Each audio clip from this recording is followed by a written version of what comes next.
묻겠습니다. 하나님의 섭리의 사역은 무엇입니까?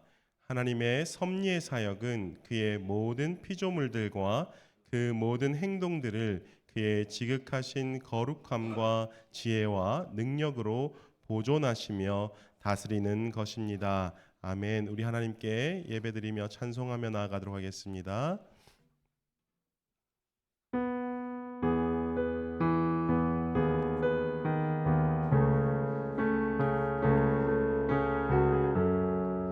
주님의 사랑을 고백드리겠습니다. 주 사랑이 나를 숨쉬게 해 세상 그 어떤 어려움 속에도 주 은혜로 나를 돌보시며 세상 끝날까지 지켜주 우리를 인도하시는 주님의 사랑을 찬송합시다. 주 사랑이 나를 이끄시네 내가 갈 수 없는 그곳으로 주의 사랑 나를 붙드시며 세상 끝날까지 인도하신 주님만이 내 아픔 아시며 주님만이 내 맘 어루만지네 어느 누구도 나를 향하신 주님의 사랑을 끊을 수 없네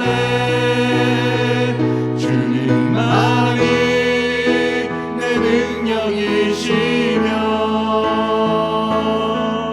주님만이 나의 구원이시네 어느 누구도 나를 향하신 주님의 사랑을 우리 한 번 더 고백합시다. 주 사랑이 나를 숨쉬게 해 주 사랑이 나를 숨쉬게 해 세상 그 어떤 어려움 속에도 주 은혜로 나를 돌보시며 세상 끝날까지 지켜주신 주 사랑이 나를 이끄시네 주 사랑이 나를 이끄시네 내가 갈 수 없는 그곳으로 주의 사랑 나를 붙드시며 세상 끝날까지 인도하신 주님만이 내 아픔 아시며 주님만이 내 아픔 아시며 주님만이 내 맘 어루만지네 어느 누구도 나를 향하신 주님의 사랑을 끊을 수 없네 주님만이 내 능력이시며 주님만이 나의 구원이시네 어느 누구도 나를 향하신 주님의 사랑을 끊을 주님 한 분만으로 주님 한 분만으로 난 만족하네 이 세상 어느 것과도 비교할 수 없으니 주님 사랑만으로 난 자유하네 오직 주만이 나의 상급 되소 한 번 더 고백합시다 주님 한 분만으로 난 만족하네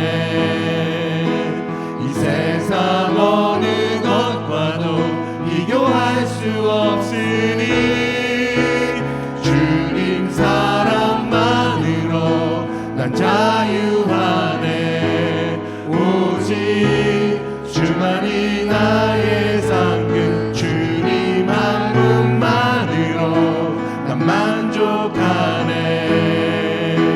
이 세상 어느 것과도 비교할 수 없으니 주님 사랑만으로 난 자유하네. 오직 주만이 나의 상급, 주님 한 분만으로 난 만족하네. 이 세상 어느 것과도 비교할 수 없으니 주님 사랑만으로 난 자유하네. 오직 주만이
함께 일어나셔서 찬송 드리겠습니다.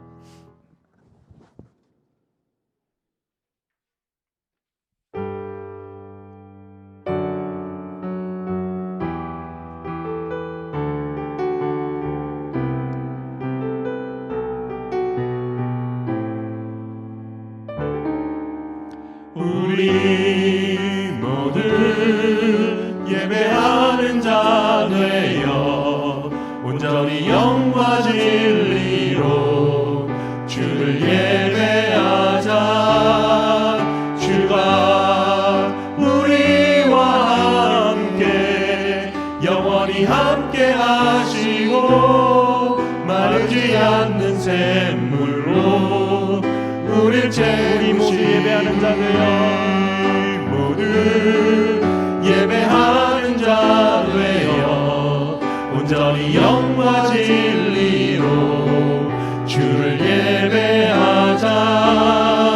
주가 우리와 함께 영원히 함께 하시고 마르지 않는 샘물로 우리를 채우시. 우리 모두 예배하는 자 되어 온전히 영과 진리로 주를 예배하자. 주가 우리와 함께 영원히 함께 하시고 마르지 않는 샘물로 우리를 채우시라. 아멘. 하나님의 이름을 부르며 예배로 나아가겠습니다. 우리의 도움은 천지를 지으신 여호와의 이름에 있도다. 아멘. 우리 다 함께 시편 5편 7절 말씀 함께 읽겠습니다. 오직 나는 주의 풍성한 사랑을 힘입어 주의 집에 들어가 주를 경외함으로 성전을 향하여 예배하리이다. 아멘. 우리 하나님께서 저와 여러분을 이렇게 환영하시며 축복하십니다. 하나님 우리 아버지와 주 예수 그리스도로부터 은혜와 평강이 있기를 원하노라.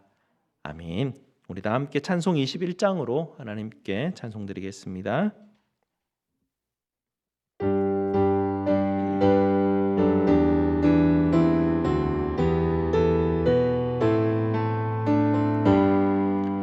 다 찬양하여라 전능왕 창조의 주께 내 오나 주 찬양 평강과 구원의 주님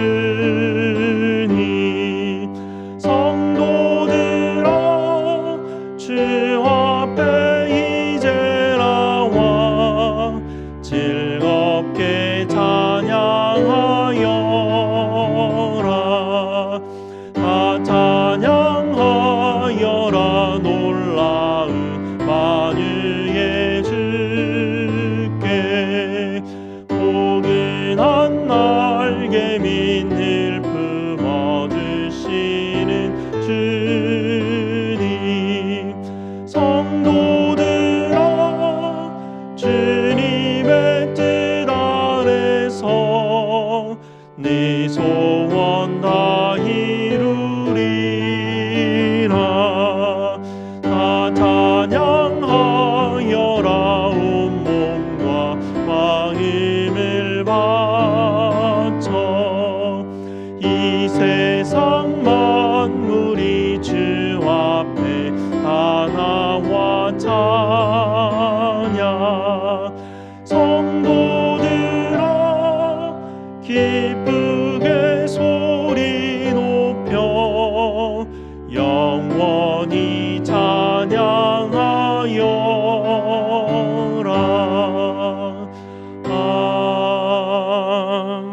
아멘. 다 함께 앉으셔서 하나님께서 우리에게 주신 약속의 계명을 함께 읽도록 하겠습니다.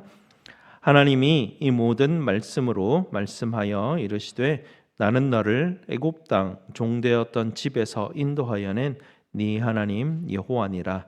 제1은 너는 나 외에는 다른 신들을 네게 두지 말라.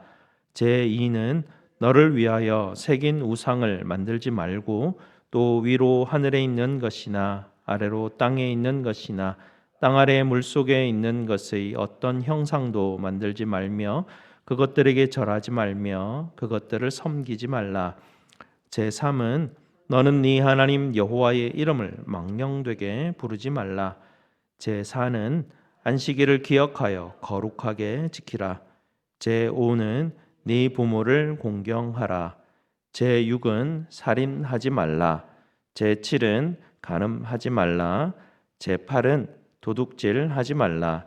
제9는 내 이웃에 대하여 거짓 증거하지 말라. 제10은 내 이웃의 집을 탐내지 말라. 아멘. 약속의 계명에 비추어서 우리의 죄됨을 십자가 앞에 하라는 시간 갖겠습니다.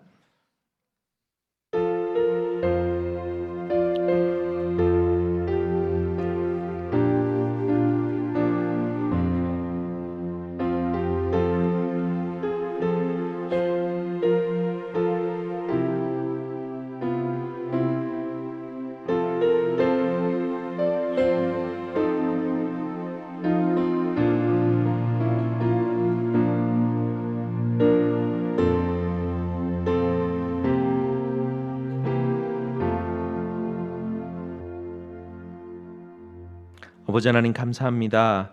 우리 주 예수님을 저희에게 보내주셔서 저희로 하여금 참 복된 길을 알게 하시니 감사를 드립니다.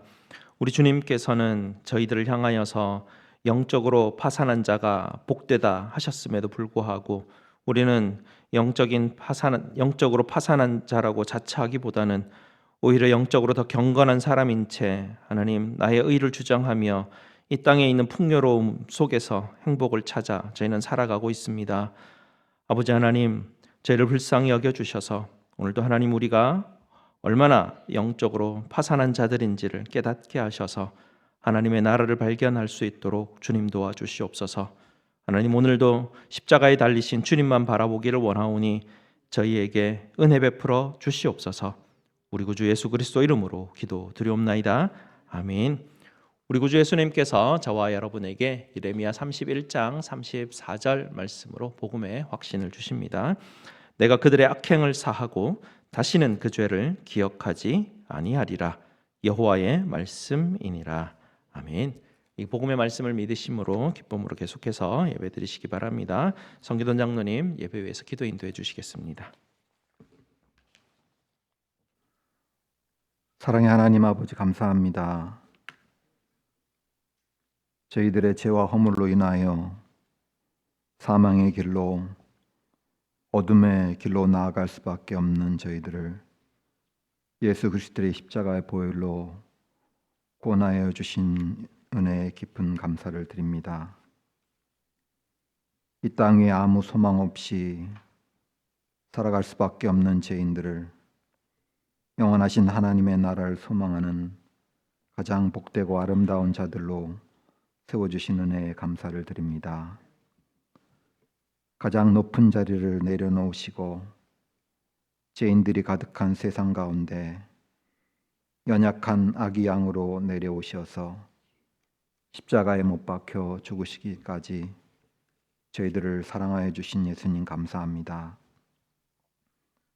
하나님의 은혜가 아니면 설 수 없고 십자가의 능력이 아니면 설 수 없는 죄인들임에도 불구하고 오늘도 저희들은 내 힘과 내 지혜를 믿고 살아가는 연약한 죄인임을 우리 주님 앞에 고백합니다.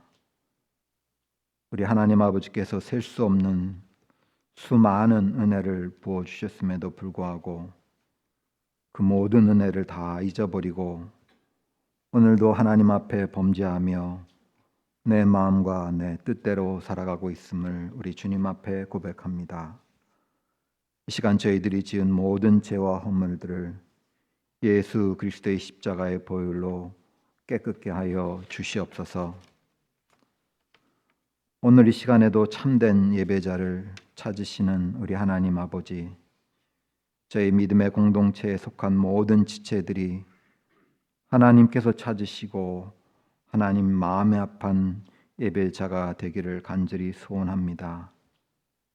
이 시간에도 마음이 가난하고 애통하는 자를 찾으시는 우리 하나님 아버지, 저희 모두가 하나님 앞에 마음이 가난하고 애통하는 자들이 되기를 간절히 소원합니다.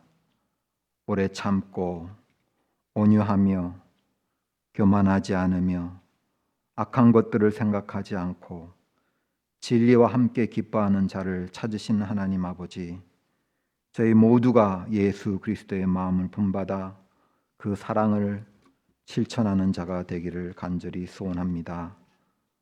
우리와 같은 사도 요한을 변화시켜서 사랑의 사도로 변화시켜 주신 하나님 아버지, 저희들 인생 가운데도 우리 하나님께서 찾아와 주시고 인격적으로 만나 주셔서 사도 요한처럼 사랑의 성도들로 우리 모두를 새롭게 하시고 변화시켜 주시옵소서.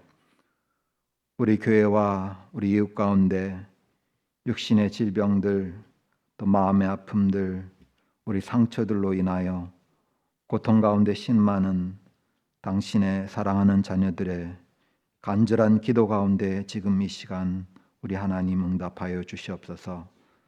특별히 수술을 앞두고 있는 우리 사랑하는 엔지자매님의 수술이 성공적으로 끝나도록 집도한 의사와 의료진들을 주님께서 붙들어 주시고, 수술 후의 회복과 항암 치료의 과정도 우리 하나님께서 책임져 주시옵소서. 그 생명을 우리 하나님께서 지켜 주시옵소서. 우리 권사님과 우리 주님 안의 형제자매들이 엔지자매님을 향한 간절한 기도 앞에 우리 하나님께서 귀를 기울이시고 친히 응답하여 주시옵소서. 오늘 이 시간에도 말씀을 선포하시는 우리 김 목사님을 주님의 능력의 장중에 꼭 붙들어 주셔서 선포되는 말씀을 통하여서 하나님께서 예배해 놓으신 은혜들을 저희 모두가 충만하게 받아 누리는 복된 시간으로 우리 하나님께서 주장하여 주시옵소서. 우리의 사랑하는 자녀들이 드리는 예배를 우리 하나님 아버지께서 기쁘게 받아주시고 예수 그리스도를 나의 주, 나의 왕으로 고백하는 복된 자녀들로 날마다 새롭게 하여 주시옵소서. 오늘 이 시간까지 저희들을 인도하여 주신 우리 하나님 아버지 앞에 깊은 감사와 찬양 올려드리며 저희 모두를 억만제약 가운데서 구원하여 주신 귀하신 예수 그리스도의 이름으로 간절히 기도드립니다. 아멘.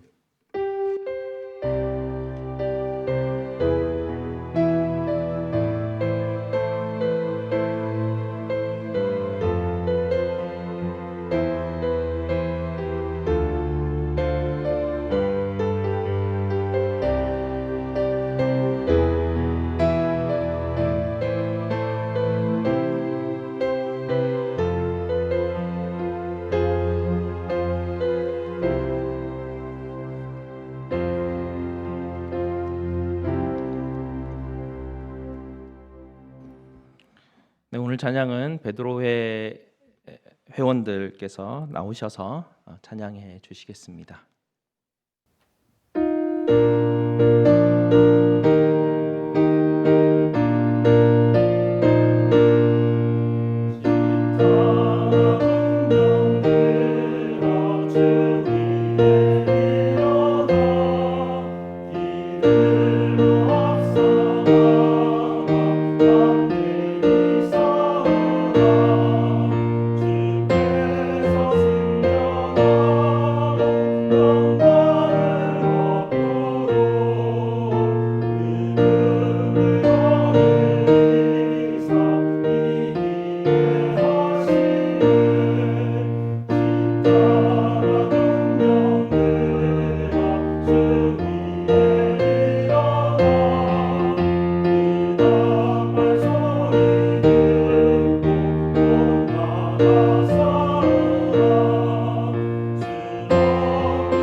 감사합니다. 오늘 하나님께서 우리에게 주시는 말씀 보겠습니다.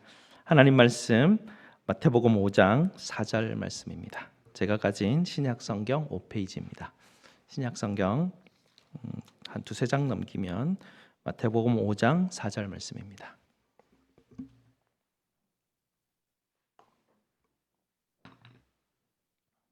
다 찾으셨으면 우리 다 함께 마태복음 5장 4절 말씀 함께 읽겠습니다. 애통하는 자는 복이 있나니 그들이 위로를 받을 것이미요. 아멘. 말씀 위에서 기도하시겠습니다. 아버지 하나님 감사합니다. 오늘도 하나님 이 세상에 살아가는 사람으로서는 이해할 수 없는 하나님의 천국의 복된 말씀을 우리에게 주시니 하나님 우리에게 이해하는 영이 필요합니다. 성령 하나님 우리에게 주께서 주시는 지혜의 영을 허락하여 주셔서 오늘도 주의 말씀을 깨닫게 하여 주시옵소서. 애통하는 자가 복이 있다는데 이게 무슨 말씀인지 도무지 우리의 생각으로는 이해할 수 없는 하나님의 말씀이니 주여 깨닫게 하여 주시옵소서. 예수 그리스도 이름으로 기도드리옵나이다. 아멘. 성경에 보면 구브로라는 섬이 나옵니다. 예수님 당시에 이 구브로라는 섬은 사람들이, 그러니까 로마 제국 치하에 있는 사람들이 휴양지로 즐겨 찾았던 섬이 구브로 섬입니다. 지금으로 이제 영어로 말하면 사이프러스, 키프로스라는 섬 나라인데요. 현대에도 이 키프로스에는 많은 부유한 사람들이, 유명 인사들이 요트를, 비싼 요트를 그곳에 정박하고 있는 그런 아주 좋은 휴양지로서 알려져 있죠. 예로부터 이 구브로 섬에 별명이 하나 있는데요. 행복의 섬, 축복의 섬이라고 그 별명이 붙여져 있었습니다. 왜냐하면 이 구브로에 사는 사람들은 행복을 누리기 위해서 갖춰야 될 모든 것을 다 갖추고 있다고 그 당시 사람들이 생각하고 있었기 때문에 그렇습니다. 사람들이 살아갈 때 필요한 그런 곳들을 굳이 섬 밖에서 찾을 필요 없이 그곳에는 다양한 자원들을 다 가지고 있었고요. 깨끗한 물도 있었고 여러 종류의 과일들과 다양한 종류의 식물들, 꽃나무들 이런 것들이 다 있었기 때문에 부족함이 없는 그런 섬이었습니다. 그래서 당시 그리스 로만 시대의 사람들은 구브로에 산다면 행복해질 거야 라는 그런 생각들을 가지고 있었죠. 그런 이미지를 가지고 있었습니다. 살아가는 데 필요한 모든 것들이 있었으니 그곳에 가면 행복할 수 있을 거야. 그런 생각들을 하고 있었죠. 뭐 지금이나 그때나 풍족하면 행복할 거야 라는 생각을 가지고 살았던 것 같습니다. 지난주에도 말씀드렸지만 사람들은 결국은 그 행복해 보이는 구브로 섬에 가서 살지라도 결국은 만족하지 못한다. 이것이 우리 인생이 가진 성향이다라는 것을 말씀드렸습니다.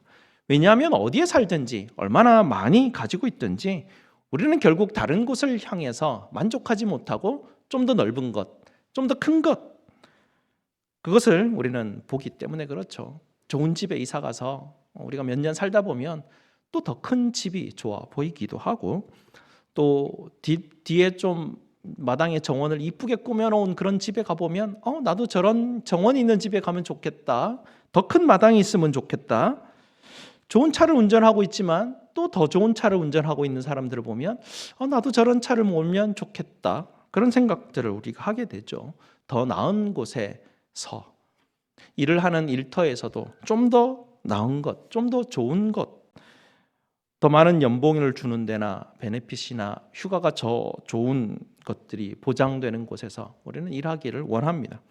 그래서 지금 가지고 지금 이 모든 것을 내가 원하는 것들을 다 가지고 있다면 행복하지 않을까? 그런 생각을 우리는 막연하게 하게 되죠. 그런데 이런 종류의 행복은 결국은 나로부터 출발하는 행복이고요. 내가 가진 것으로부터의 행복일 뿐이죠. 이런 종류의 행복을 나 중심의 행복론이라고 부릅니다. 마태복음 5장을 보시게 되면 예수님은 이런 종류의 행복론을 뒤집어 엎으시죠. 지난주에는 영적으로 파산한 사람이 왜 행복한 사람인지에 대해서 말씀드렸습니다. 오늘은 그것에 더하여서 슬퍼하는 사람들이 행복하다라는 그런 이해할 수 없는 말씀을 또 추가하고 있죠. 우리가 생각하는 진정한 행복에 대해서 정면으로 반박하는 말 아닙니까? 아니, 기뻐야 행복하지. 왜 슬퍼하는 사람, 왜 애통하는 사람이 복된 사람이고 행복할 사람인가? 주님은 그것에 대해서 말씀하고 계십니다. 이사야 53장 3절에 보시게 되면 예수님께서는 고통과 슬픔을 가장 잘 아시는 분으로 묘사하고 있죠. 우리는 특히 기독교인들은 죽음에 대해서 슬퍼할 때 우리는 위로한답시고 사람에게 찾아가서 우리 이제 천국에 들어가니 그렇게 슬퍼하지 마라. 너는 신앙이 적은 사람이다라고 생각하는 경향들이 있습니다. 그러나 성경을 보시게 되면 죽음 앞에서 애도하고 슬퍼하는 장면이 무수하게 많이 나타나고 있죠. 창세기 23장 2절에 보시게 되면 아브라함은 아내 사라가 죽은 것을 보고 애도하고 우는 장면이 나옵니다. 요한복음 11장 35절에도 보시면 심지어 예수님께서도 나사로의 무덤 앞에서 눈물을 흘리시는 애도하시는 모습을 보여주시죠. 시편 42편에 찾아가시면 고라 자손이 하나님 앞에 죄를 고백하면서 밤낮으로 눈물을 흘린다라는 표현을 볼 수가 있습니다. 사도행전 20장 31절에도 보시면 사도 바울이 에베소 교회를 향하여서 밤낮으로 눈물로 기도한다라고 하는 표현들도 있고요. 디모데 후서에 보면 디모데가 사역을 하면서 너무 힘들어서 눈물을 흘리는 장면이 나옵니다. 마가복음 9장 24절에 보시게 되면 아픈 아이를 두고 있는 아버지가 예수님께 와서 아이를 낫게 해달라고 울부짖는 모습도 나오죠. 누가복음에 보시게 되면 예수님의 발을 눈물로 씻는 여인의 모습도 나옵니다. 열왕기하 20장에도 보시면 히스기야가 병을 치유하기 위해서 눈물로 하나님 앞에 기도하는 것을 또 선지자가 와서 내 눈물을 안다라고 말씀하시는 그 모습도 나오죠. 에스더도 민족의 전멸될 위기 앞에서 간청하며 눈물로 간청하는 모습이 나오죠. 욥은 말할 것도 없고요. 성경에는 이렇게 수많은 애통함과 눈물, 고통 이런 사건들을 계속해서 우리에게 보여주십니다. 우리 자신들을 보아도요, 젊었을 때보다 나이가 들어서 눈물이 더 많아진다라는 것을 우리는 경험하게 됩니다. 그리고 영적으로 성숙하면 성숙할수록 더 눈물이 많아지게 되죠. 이 땅을 삶을 살아가면서 고통과 슬픔의 현실을 더 깊이 경험하고 알기 때문에 우리는 나이가 들어가면 갈수록 더 눈물이 많아지게 되죠. 워렌 위어스비 목사님이 본문을 설교하시면서 이런 예화를 하나 드셨는데요. 수많은 사람들이 죽게 된 큰 열차 전복 사고가 있었습니다. 한 어머니가 그 사고 속에서 한 어머니가 아이를 안고 있는 것을 발견하였는데요. 어머니는 죽었지만 아이는 무사한 것을 발견했습니다. 구조대가 그 죽은 엄마를 데려갔지만 그 아기는 여전히 웃으며 놀고 있는 장면이죠. 구조대원이 아기의 손에 잡고 있는 사탕이 더러워진 것을 보고 그것을 털어주기 위해서 아이의 손에서 사탕을 뺏어 들었더니 그제서야 아이는 울기 시작했습니다. 이 아이는 엄마의 죽음에 대해서는 몰랐지만 자기가 쥐고 있었던 사탕이 빼앗긴 그 사실에 대해서는 알고 있었던 것이죠. 50대 어른이 슬퍼하고 애통하는 것과 5살짜리 아이가 울며 슬퍼하는 것은 전혀 다른 차원임을 우리는 알 수가 있습니다. 그런데도 말입니다. 50이 넘었는데도 불구하고 어른이 되었는데도 불구하고 사탕을 두고 울고 있는 사람을 우리는 많이 발견할 수가 있습니다. 자기 방식대로 되지 않거나 내가 가진 것을 빼앗긴 것 같았을 때 우리는 어른임에도 불구하고 울죠. 갑자기 내 돈에 손해가 생겼을 때 뭔가 빼앗긴다고 생각했을 때 우리는 마치 아이의 손에 사탕이 빼앗긴 것 마냥 우리는 슬퍼하고 아파합니다. 우리는 인생에서 정말 슬퍼해야 될 것에 대해서 우리는 알아야 될 것입니다. 예를 들면 열왕기상 21장에 보면 나봇의 포도원 사건 이야기가 나오는데요. 이 아합 왕이라는 악한 왕이 한 사람이 있었습니다. 나봇이라는 사람이 가지고 있는 포도원이 굉장히 탐이 났었거든요. 가지고 싶었습니다. 그래서 나봇에게 찾아가서 그 포도원 나한테 팔면 안 되겠냐라고 말하니까 나봇이 아이고 왕이시여, 이 포도원 이 밭은 조상 때부터 내려온 유산이고 우리 하나님께서 우리에게 주신 기업이라서 제가 이걸 마음대로 팔 수 있는 게 아닙니다라고 말하니까 이 악한 아합 왕이 자기가 가지고 싶은 것을 가지지 못하니까 답답해서 안달하고 있는 장면이 나옵니다. 밥도 안 먹고 침상에 돌아 누워가지고 삐져 있는 모습이 성경에 자세하게 묘사가 되어 있죠. 그 아내 이세벨이 그 남편이 삐져 있는 모습을 보면서 뭘 그런 걸 가지고 상심하며 삐져 있냐고 말하면서 내가 다 해결할 테니까 마음 풀고 일어나서 밥 먹어라 라고 그렇게 말을 합니다. 그리고 이세벨은 이 나봇에게 왕을 저주했다라는 죄를 덮어 씌워서 그를 죽여버립니다. 그리고 나봇의 포도원을 빼앗아 아합 왕에게 줍니다. 아합은 금방 기분이 좋아져서 좋아하죠. 어릴 때부터 아이에게 자기가 원하는 것을 가지지 못했다고 슬퍼하는 것에 대해서 이렇게 보상을 해준다면 우리는 결코 진정한 슬픔이 무엇인지, 애통함이 무엇인지 깨달을 수 없게 될 것입니다. 빼앗김을 통해서 오는 슬픔, 이런 것은 인생이 가지고 있는 진정한 슬픔이라고 볼 수 없는 것이죠. 또 다른 예는 마태복음 6장 16절에 나오는 외식하는 자들의 사건인데요. 예수님 시대의 바리새인들은 금식을 할 때 얼굴이 더 헬쑥해 보이도록 젤을 얼굴에 이렇게 바르곤 했다고 합니다.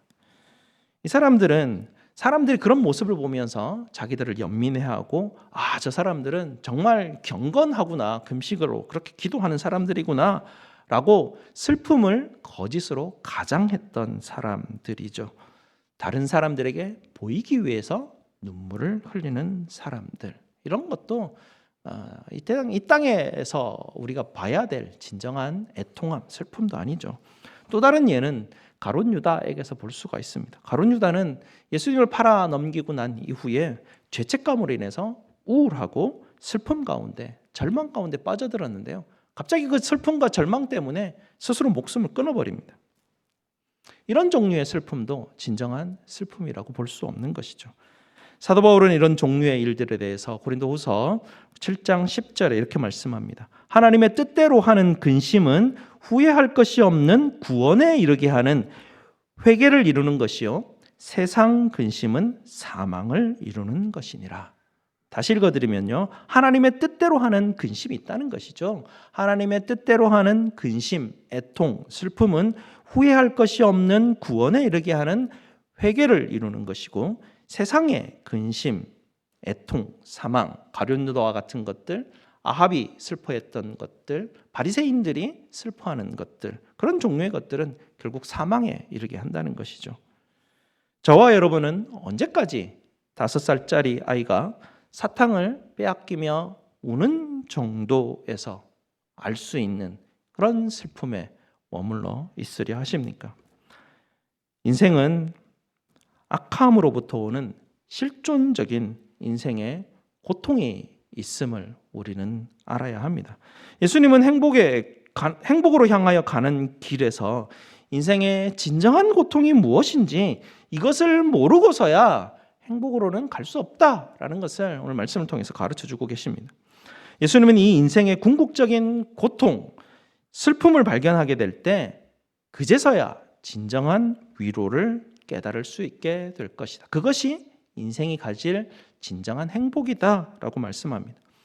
오늘 본문 4절에 애통이라는 단어가 나옵니다. 이 단어는 헬라어에서 슬픔에 대해서 표현하는 9개 단어 중에 가장 강한 애통, 슬픔을 나타내는 그런 단어입니다. 사랑하는 사람이 잃고 사랑하는 사람을 잃고 슬퍼할 때 느끼는 가장 크고 깊은 수준의 슬픔, 그것을 이제 애통이라는 단어로 표현을 할 수가 있죠. 그런데 이렇게 처절한 극심한 그 고통 가운데 있는 사람이 행복할 수 있는 이유가 뭐라고 오늘 4절에 이야기합니까? 4절 하반부에 보시면 위로를 받을 것이기 때문이다 라고 말씀하고 있습니다. 이 땅을 삶을 살아가는 동안 참된 위로를 우리가 알게 될 텐데요. 이 참된 위로를 어디서 발견할 수 있느냐? 가장 극심한 애통 가운데서 우리는 참된 위로를 발견할 수 있다라고 예수님이 말씀하십니다. 여기서 말하는 애통은 5살짜리 아이가 사탕을 빼앗겼을 때의 슬픔이 아니라는 것은 분명히 여러분이 알 것입니다. 대부분의 사람들, 설문조사 기관들이 다 데이터를 내놓은 것 중에 가장 다른 것과 비교할 수 없을 정도로 인생이 가지고 있는 가장 큰 고통은 사랑하는 사람을 상실하는 고통입니다. 사람들이 그렇게 말합니다. 그 고통이 가장 큰 고통이라고 말합니다. 근데 사실 인생이 가지고 있는 고통, 인생이 경험하는 고통은 자기가 직접 경험해보지 않으면 사실 잘 모르더라고요. 저도 누군가에게 이야기는 많이 듣지만 사실 그게 어떤 건지 잘 알지 못하는 것 같습니다. 내가 직접 아파보기 전까지는. 20대, 30대는 친구들의 할머니, 할아버지들이 소천하셨다는 소식을 자주 듣게 되죠. 그러다가 내 할머니나 할아버지가 소천하시는 그 경험을 직접 하게 됩니다. 근데 아직까지는 그때까지만 해도 죽음의 고통이 뭔지는 전혀 모르는 나이대인 것 같습니다. 40, 50대가 되게 되면 이제는 주변에 있는 부모님들이 소천하시는 소식을 듣게 되고 조의를 표하게 되죠. 그러다가 갑자기 자기 자신의 부모님의 죽음을 경험하며 직접적으로 좀 더 가까이 죽음에 다가가게 됩니다. 60대가 넘어가게 되면 주변에 이제 친구들이 죽었다는 소식을 듣게 됩니다. 그러다가 가장 사랑하는 내 배우자, 내 사랑하는 사람이 나를 먼저 떠나가는 경험을 하게 되죠. 극심한 고통 가운데 빠져들게 됩니다. 그리고 계속해서 주변에서 나의 가장 가까웠던 사람 한 사람 떠나기 시작합니다. 그러다가 가장 마지막에 나 자신이 그 죽음이라는 문턱 앞에 서게 되죠. 이것이 우리 인생들이 마주하는, 결국에 마주할 수밖에 없는 죽음이라는 현실입니다. 가끔씩 부모님들이 돌아가신 친구들과 이야기할 때 괜히 공허한 느낌이 든다라는 그런 이야기들을 자주 듣게 되는데 저는 그게 무언지 전혀 상상할 수조차 없는 것 같습니다. 배우자를 먼저 떠나보내신 우리 권사님, 집사님들 가까이 보지만 그분들이 아파하는 것이 어떤 고통인지, 얼마나 오랫동안 이것을 견뎌내야 하는지 저는 사실 잘 알지 못합니다. 그리고 이 시점에서 다윗이 처절하게 부르짖는 울부짖음을 우리는 들을 수가 있는데요. 시편 51편에서 다윗이 말하죠. 밧세바와 동침한 후에 그의 남편을 죽인 일로 인해서 나단 선지자로부터 하나님의 말씀을 듣게 됩니다. 다윗은 바로 그때 자기가 영적으로 죽었음을 발견하게 되죠. 하나님 앞에 죽음을 경험하게 됩니다. 자기의 죽음 앞에서 처절한 고통과 극심한 아픔 가운데 그는 들어가게 되죠. 우리는 인생 가운데 이 고통의 극심한 깊이가 들어가면 들어갈수록 시편이 노래하고 있는, 시편이 이야기하고 있는 그들의 문구 하나하나, 단어 하나가 얼마나 우리 심리 마음 가운데로 후벼파고 정말 그 고통이 어떠한 것인가에 대해서 조금씩 발견하게 되죠. 다윗은 그 처절한 고통과 아픔 속에서 하나님 앞에 엎드려 애통합니다. 그리고 자신을 불쌍히 여겨달라고, 자기를 긍휼을 베풀어 달라고 울부짖게 되죠. 예수님은 바로 이 다윗을 향해서 이는 행복한 사람이다 라고 말합니다. 왜냐하면 그는 이 땅에 있는 진정한 슬픔을 아는 사람이고 그 슬픔의 죄악 가운데에서 위로를 구한 사람이고 그를 통해 긍휼을 입고 하나님의 구원하심을 입은 사람이기 때문에 그렇습니다. 예수님은 역설적이게도 인생이 마주하는 가장 큰 고통과 애통함, 바로 그 앞에서 인생의 행복으로 들어가는 문을 발견할 수 있다. 주님은 그렇게 말씀하십니다. 죽음 너머의 세상을 과연 누가 알 수 있을까요? 그런데 바로 여기에 스스로가 창조주이신 하나님과 동등하다고 직접 스스로가 말하는 분이 있습니다. 바로 예수 그리스도이신데요. 자기 스스로가 신이다. 나는 창조주와 동등한 사람이다. 동등한 위치에 있는 자다라고 말하는 것은 두 가지밖에 없습니다. 하나는 미쳤든지 또 다른 하나는 진짜 하나님이든지 둘 중에 하나밖에 없는 것이죠. 죽음이라는 이 심각한 실존 앞에서 이 둘 중에 하나를 선택하라고 한다면 여러분은 무엇을 선택하시겠습니까? 예수가 미쳐서 자기가 하나님이라고 주장한다고 생각하신다면 그의 말을 듣지 말고 여러분 인생을 그냥 살아가시면 됩니다. 죽음 이후는 없다 생각하고 이 땅에서 누려야 될, 이 땅이 끝이니까 이 땅에서 누려야 될 최대한의 쾌락을 다 누리고 살아가시면 됩니다. 그러다가 혹시 만에 하나라도 죽음 이후에 뭔가가 있다면 영원토록 망하는 것이죠.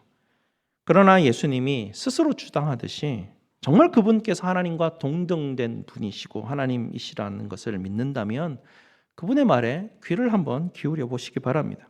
그러다가 죽음 이후에 만에 하나라도 뭔가 정말 있다면 그야말로 로또를 맞은 것 아니겠습니까?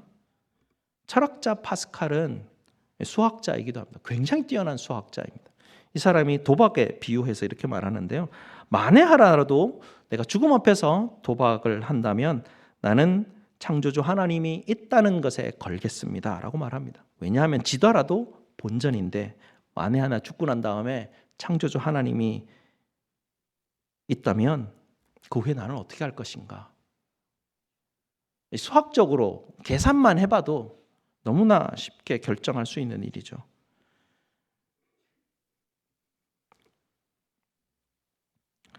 여러분은 죽음 이후에 아무것도 없다고 나 나름의 그걸 뭐라 그러죠? 나 나름의 철학을 가지고 계속해서 고집스럽게 주장할 수 있을 것입니다. 그러나 확률적으로 너무 큰 손해이지 않겠습니까? 이 세상에는 죽음 이후를 말하는 종교가 여러 가지가 있죠. 죽음 이후가 만약에 있다면 미리 대비를 해야 될 텐데요. 하나님이 계신다면 사람들을 구원하기 위해서 제일 시끄럽게 떠들어 제일 시끄럽게 사람들한테 막 소리를 지르시지 않겠습니까? 그러면 우리가 잘 알지 못하는 그런 소수민족들이나 저기 있는 그런 부족들이 믿는 그런 신들이 아니라 가장 잘 알려져 있는 그런 곳에서 하나님이 말씀하시지 않겠습니까? 그래서 저는 감히 여러분에게 그리스도 예수의 말씀에 귀를 한번 기울여 보려고 권면드리고 싶습니다. 요즘은 기독교가 변질되어서 사람들한테 욕을 참 많이 먹습니다. 그래서 내가 교회 다닌다는 말을 하기가 생각보다 좀 부끄럽습니다. 사람들한테 가서 내가 목사라고 말하면 요즘 정말 부끄럽습니다. 이상한 목사님들이 좀 많습니다. 네. 그런데 기독교가 변질되었다고 성경이 틀린 것은 아닙니다. 인간의 사악함이 어느 정도냐면 하나님의 말씀이신 성경조차도 자기 마음대로 자기의 욕망의 도구로 쓸 만큼 사람들은 사악한 것이죠. 오늘 예수님이 우리에게 이렇게 가르쳐 주십니다.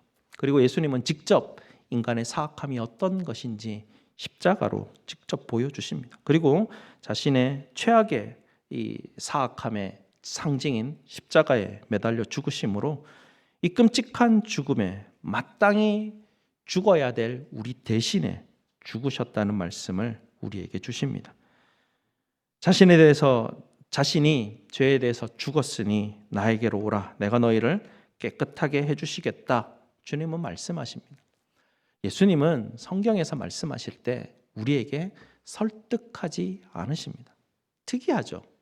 굉장히 중요한 진리가 있으면 얘들아 여기 와서 이게 믿어보면 좋지 않겠냐? 합리적으로 이게 논리적으로 막 설명하지 않으세요. 하나님은 예수님은 주인이십니다. 주인은 설명하지 않습니다. 그냥 말하죠. 사실 있는 그대로를 말하십니다. 주님은 우리에게 말하시죠. 내게로 오라라고 말씀하십니다. 내가 너희를 구원하리라. 주님은 그냥 그렇게 말씀하십니다. 이것이 예수님이 우리에게 주시는 위로입니다.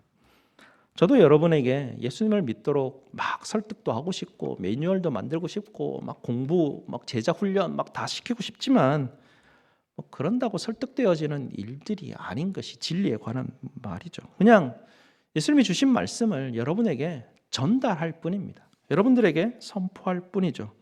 우리 인생은 육으로나 영적으로나 이 죽음이라는 처절한 현실 앞에 서 있다는 사실이 우리 앞에 있습니다. 이 사실을 직면하고 이것이 얼마나 끔찍한 현실인지 그것을 직시하고 애통하고 슬퍼할 수 있는 그 사람이 복되다라고 말씀하십니다.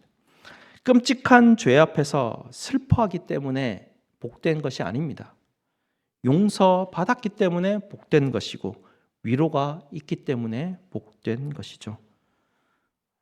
어떤 분에게 아들이 있는데요.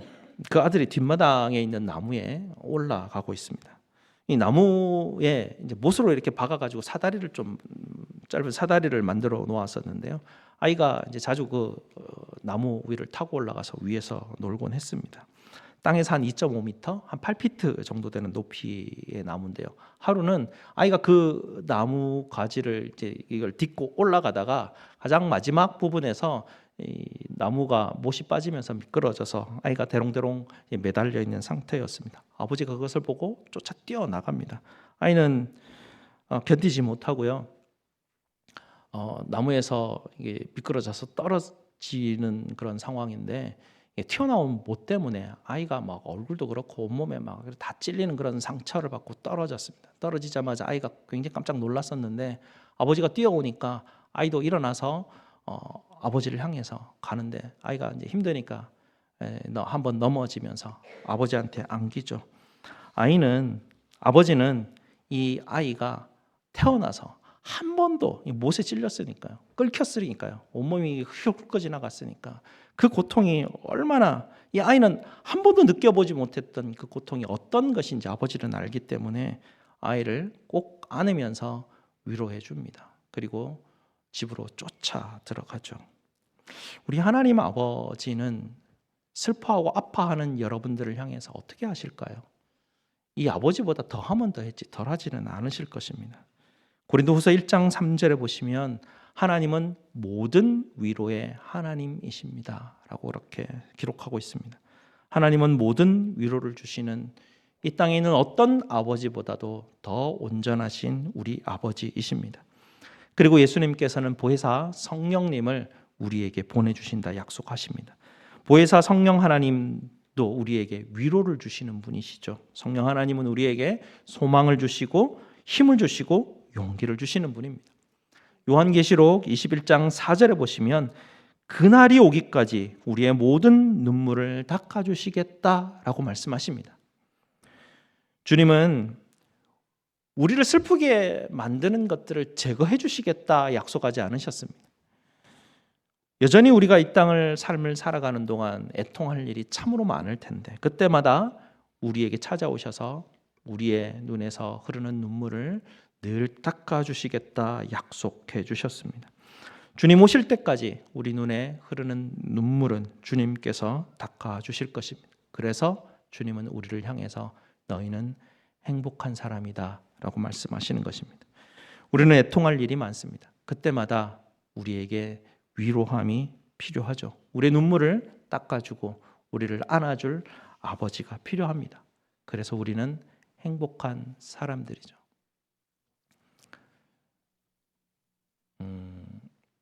경험하지 않으면 알지 못합니다. 그러나 많은 우리의 신앙의 선조들께서 그런 깊이 있는 애통함이 있다라고 증거를 해주십니다. 인생의 삶을 살아가다 보면 죄라는 것을 깨닫게 되고 우리가 얼마나 사악한지를 발견하는 경험을 하게 되는데 그게 정말 큰 고통이라는 것을 우리에게 증언을 해줍니다. 우리 뭐 죄송합니다만 먼저 이제 사랑하시는 분들을 이제 떠나 보내신 분들이 가지고 있는 아픔들이 있습니다. 내가 어떻다, 얼마나 힘들다 옆에서 계속 이야기해 주지 않습니까? 옆에 듣는 사람은 아무도 모릅니다. 그게 뭔지. 직접 경험해 보면 이거였구나 압니다. 그래서 내가 전에 당신이 그렇게 아프다는 이야기를 내가 듣고도 몰랐는데 내가 이제 알겠다. 이러면 둘 다 압니다. 더 설명할 것도 없습니다. 아픔을 둘 다 교류하면서 나누면서 이제는 함께 압니다. 그게 어떤 아픔인지. 근데 모르는 사람은 여전히 모르죠. 그러면 어떻게 해야 됩니까? 저게 굉장히 힘든 것이구나라는 걸 알면 됩니다. 그러면 저 힘든 게 찾아왔을 때 나는 저분을 찾아가서 내가 얼마나 힘들었는지 한번 얘기해 보면 좋겠다라는 것들을 알고 있으면 됩니다. 마찬가지로 죄에 대한 극심한 고통이 있습니다. 우리가 그 죄를 발견하게 되고 그것을 마주하게 되는 그런 인생의 경험이 있습니다. 어느 순간 하나님이 그 순간에 은혜로운 순간을 우리에게 허락하실지는 알 수는 없습니다. 하지만 그런 때가 있습니다. 그런 때가 있다는 것을 알고 계시면 됩니다. 그러다가 인생을 삶을 살아가다가 하나님이 내게 기회를 주셔서 죄악의 극심한 내가 어마어마한 사악함이 내 속에서 막 그저 있어서 막 스물스물 배어 나오는 모습을 발견하게 되고 경험하게 됩니다. 와, 내가 이런 극심한 죄악이 내 속에 있었구나. 이게 뭐 윤리적으로 내가 착한 일을 한다고 이게 해결될 문제가 아니구나. 내 안에 있는 정말 본질적인 궁극적인 그 죄성들이 내 속에서 한없이 흘러나와서 매일매일 내가 하나님 앞에 나와서 엎드리지 않으면 내가 도무지 살아갈 힘이 없구나라는 사도 바울의 고백이나 수많은 우리 신앙의 선조들이 말했던 고백들이 있습니다. 그런 증언들을 우리가 듣고 기억하고 있으면 됩니다. 그러다 보면 하나님 나도 저분이 알고 있는 저 애통함의 저 길에 들어서게 하소서라는 그런 소원이 생기죠. 예수님이 말씀하시는 여기 한마디 한마디가 굉장히 중요한 그 복의 길입니다. 애통하는 자가 복이 있다는데 이게 뭐지? 라고 생각을 하면 사실 이것을 증언하는 사람이 너무 많거든요. 그러면 나도 이 부분에 대해서 기도라는 것이 생기게 됩니다. 주님, 이게 복된 사람이라고 하는데 마음이 가난한 자, 애통하는 자가 복이 있다는데 하나님 내가 인생을 삶을 살아가면서 내가 얼마나 영적으로 파산한 자인지를 하나님 나로 알게 하십시오. 내가 하나님 내 죄로 인해서 얼마나 내 속에서 이 애통함과 슬퍼함이 하나님 있다고 하는데 나도 하나님 그 지점에 이르게 하시옵소서. 기도하시다 보면 하나님 만나게 하시거든요. 거기 딱 엎드리면 진짜 주여 나를 살려주십시오라는 말밖에는 할 말이 없습니다. 그때 하나님 찾아오셔서 위로를 주십니다. 그 위로를 경험하면 뭐 굳이 이 땅에 뭐 좀 더 많으면 편하긴 한데요. 뭐 굳이 없어도 된다 생각이 들기 시작합니다. 아니 뭐 지금 이렇게 살아도 꽤 괜찮다라고 사람들은 저도 이제 친구들도 만나보고 여러 사람들하고 연락하다 보면 김 목사 시골에서 잘 지내고 있어. 맨날 뭐 나는 뭐 시골에서 맨날 고생하는 것 같이 그렇게 얘기하는데요. 그렇지 않거든요. 여러분도 뭐 느끼시겠지만 여기 얼마나 좋습니까? 조용하게 사람들과 함께 어우러져 살아가면서 소소한 행복과 기쁨들이 우리 속에서 있기 때문에 그 사람들은 모릅니다. 시골은 아닌데요. 있을 거 다 있는데요. 하고 이제 말하게 되는데요. 진정한 행복의 길이라는 게 있습니다. 이게 소유와는 상관없는 그 너머 단계에 있는 행복이라는 그런 게 있습니다. 예수님이 우리에게 가르쳐 주시는 것인데요. 여러분에게 제가 말씀드리는 것은 그런 게 있다 말씀드리고 싶고요. 여러분들에게 권면드리고 싶은 것은 나도 그런 행복을 가지기를 원합니다라는 여러분 소망이 있기를 원합니다. 그래서 기도해야 됩니다. 거기에 대해서. 그래서 기도하다 보면 그 깊은 신앙의 경험들을 하게 됩니다. 그러면 이상한 짓 안 합니다. 나의 소유를 가지고 행복을 추구하려고 하는 사람들이 교회 들어와서 교회를 이상하게 변질을 시켜놔서 요즘 교회가 이상하지 않습니까? 여러분도 들어봐도 정말 이상한 교회들이 많지 않습니까? 그 사람들의 행복의 기반은 소유에 있습니다. 그러나 성경은 그것을 우리에게 가르치지 않습니다. 예수님 절대 그런 걸 가르치지 않습니다. 잘못된 가르침들입니다. 네, 너무 간절해서 자꾸 잔소리를 많이 하고 길어집니다. 우리 예수님께서, 우리 하나님께서 저와 여러분에게 주시는 위로가 여러분에게 넘치시기를 주님의 이름으로 축복드립니다. 기도하시겠습니다. 아버지 하나님 감사합니다. 세상이 알 수 없는 마음이 가난함, 애통함, 이게 왜 축복인지 행복인지 우리는 하나님 이해하지 못하지만 하나님의 아들 되신 하나님께서 이 땅에 오셔서 내가 길이요 진리요 생명이니 내게로 오라. 여기에 생명이 있다. 여기에 생수가 있다. 마실 물이 있다. 여기에 행복이 있다. 주님 말씀하시는데 하나님, 우리 예수님이 미친 사람이 아니고야 하나님 우리가 살아계신 하나님이심을 하나님 그 소리에 귀를 기울이기를 원합니다. 우리 성도들 한 사람도 빼놓지 않고 하나님 이 참된 행복의 길에 하나님 이것을 소망하고 그 길에 들어서기를 원하오니 주님 인도하여 주시고 그 길에 들어섰을 때 세상이 알 수 없는 위로함과 하나님 나라의 기업이 무엇인지 그것을 소유하고 그것을 누리는 것이 무엇인지 참된 기쁨이 무엇인지 하나님 맛보게 하여 주시옵소서. 예수 그리스도 이름으로 기도드리옵나이다. 아멘. 사도신경으로 우리 신앙을 고백드립니다.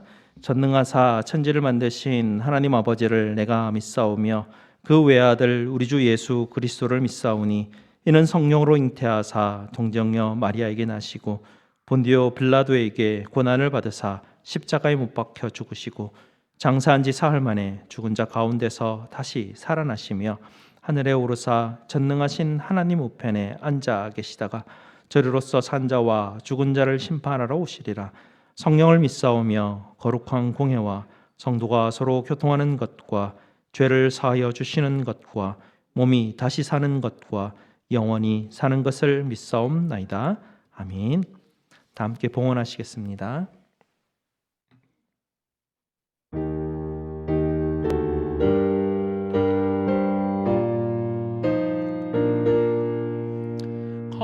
거룩한 주님께 예배를 드리세 무릎을 꿇고서 영광 돌려 금 같은 순종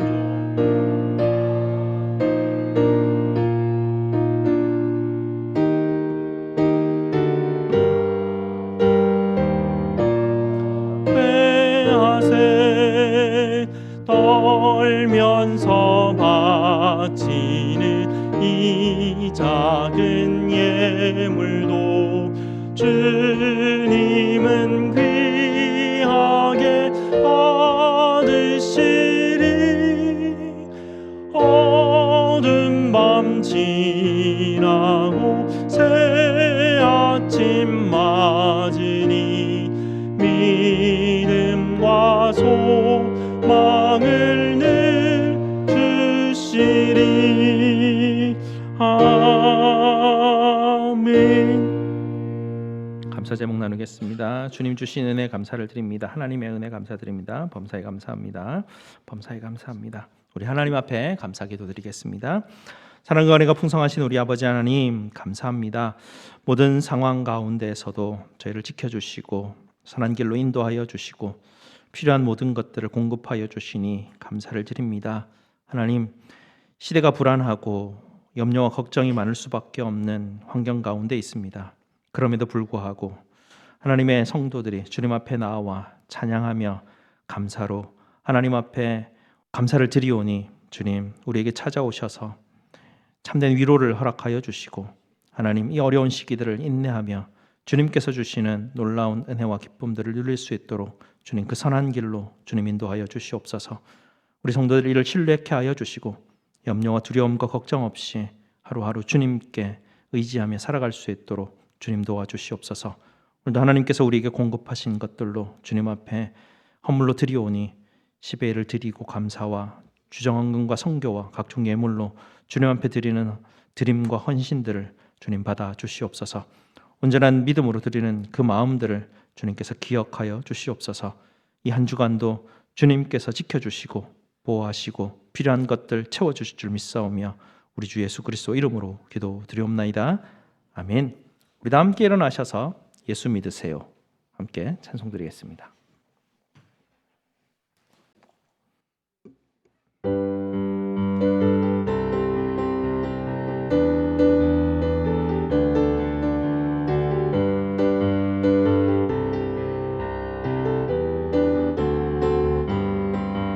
당신은 지금 어디로 가나요? 발걸음 무겁게 이 세상 어디 쉴 곳 있나요? 머물 곳 있나요? 예수 안에는 안식이 있어요. 평안이 넘쳐요. 십자가 보혈 받는 자마다 구원을 받아요. 예수 믿으세요. 예수 믿으세요. 예수 믿으세요. 예수 믿으세요. 당신은 오늘 누굴 만났나요? 위로받았나요? 이 세상 누가 나를 대신하여 목숨 버렸나요? 고통 알멍에 벗어버리세요. 예수 이름으로 마음 몸 열고 주님 맞으세요. 기쁨이 넘쳐요. 예수 믿으세요. 예수 믿으세요. 예수 믿으세요. 예수 믿으세요. 주를 믿는 자 그는 행복해요. 영원한 생명 얻으니 하나님 나라 그의 것이라. 어서 예수 믿으세. 주를 믿는 자 그는 행복해요. 영원한 생명 얻으니 하나님 나라 그의 것이라. 어서 예수 믿으세요. 아멘. 우리 하나님의 복을 선포하겠습니다. 여호와는 너희에게 복을 주시고 너희를 지키시기를 원하며 여호와는 그의 얼굴을 너희에게 비추사 은혜 베푸시기를 원하며 여호와는 그 얼굴을 너희에게로 향하여 드사 평강 주시기를 원하노라. 아멘.